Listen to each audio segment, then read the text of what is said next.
मन और मकान,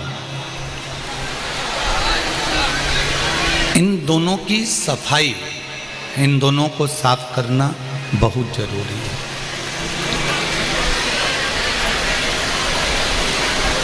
मकान में ज़्यादा धूल जम जाती है तो उस कमरे के अंदर जिसमें धूल जमी हुई है उस कमरे में कोई जाता नहीं है, उस कमरे में कोई पहुंचता नहीं है। और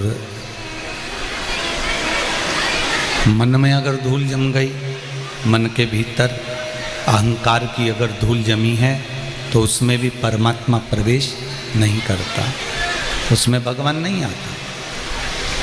अच्छा, एक बात का विचार करिए, अपने हृदय पर एक बात का स्मरण करिएगा कि घर की धूल को, घर में जो धूल है उसको तो आप एक कपड़ा ले लेते हो, उस कपड़े से झटक देते हो, उस कपड़े से झड़ा देते हो, उस कपड़े से साफ कर देते हो,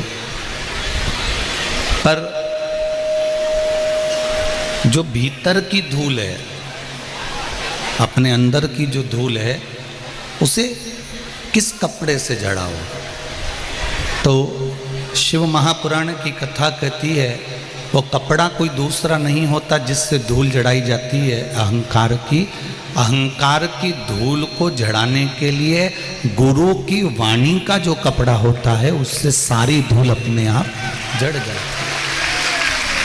गुरु की वाणी की जो धूल है, गुरु की वाणी का जो कपड़ा है, उससे अहंकार, काम, लोभ, वासना, तृष्णा, आसक्ति, ये सारी धूलें धीरे धीरे धीरे धीरे समाप्त हो जाती है। आप उससे समाप्त कर सकते हैं।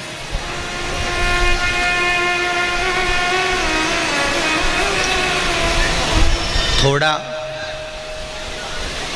मकान में लगी हुई धूल को झटकना जरूरी है, उसी तरह भीतर उठने वाले अहंकार को, अभिमान को, अहम को शिव महापुराण के माध्यम से झटकना जरूरी है।